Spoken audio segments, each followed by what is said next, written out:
আজকে সকালবেলা আটা মাখা ঝামেলা করে নিই, সবজি বানানোর ঝামেলা করে নিই। ব্রেড দিয়েই ব্রেকফাস্টের কাজটা সেরে নিলাম। আর বাচ্চারাও ভীষণ ভালোবাসে, আর কি বলে বড়ও ভালোবাসে, তো ওদেরকে দিয়ে দিয়েছি খেতে, বরকেও দিয়ে দিলাম, বাচ্চাদেরকেও খেতে দিয়ে দিয়েছি। আজকে অফিস ছুটি আছে, আর অফিসে যেতে হবে না, ঘরেই থাকবে। তো টিফিন ব্রেকফাস্ট সেরে চলে গেছে বাজার করতে। বাজার থেকে নিয়ে এসছে পাট শাক। আর পাট শাক আমি খুব একটা ভালো বানাতে জানি না, তারপরে বেশ ভালো বানিয়েছি।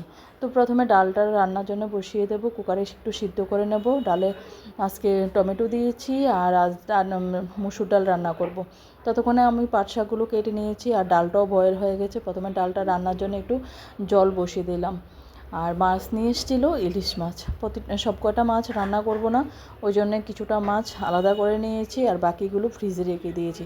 ততক্ষণে একটুখানি নুন হলদি মাখিয়ে রেখে দেবো পাশে। আর তখন আমার রান্নাটা হয়ে যাবে, শাক রান্না আর ডাল রান্নাটা করে নেব।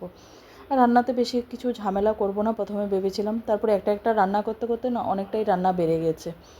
তো আমার বড়মশাই কিন্তু আবার পেঁয়াজের ডালই বেশি ভালোবাসে, সেই জন্যে একটুখানি শুকনো লঙ্কা, তেজপাতা আর পেঁয়াজ দিয়ে ভেজে নিয়ে ডালটাকে রান্না করে নিলাম। ওই যে বললাম ডালটার মধ্যে জল কম পড়েছে, সেই জন্য একটু আলাদা করে জল দিতে হয়েছে।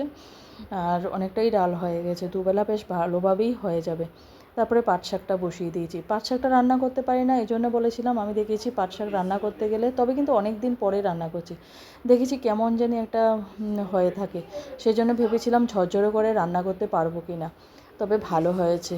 ওই প্রথমে একটা কড়াইতে বসিয়েছিলাম, সেই কড়াইটাতে আমার বেশ ভালো লাগে না রান্না করতে। আমার এই কড়াইটাই ঠিক আছে, যদিও এটার হ্যান্ডেল ফ্যান্ডেল নেই, তারপরেও আমার এই কড়াইটা ভীষণ ভালো লাগে রান্না করতে। অনেক দিনের কড়াইটা, অনেক পুরনো হয়ে গেছে, এটা আমাদের হায়দ্রাবাদ থেকে নেওয়া হয়েছে। আর হায়দ্রাবাদ থেকে আমাদের পোস্টিং হয়ে গেছে এতদিনে, আমাদের প্রায় 14 বছরের মতো হয়ে গেছে।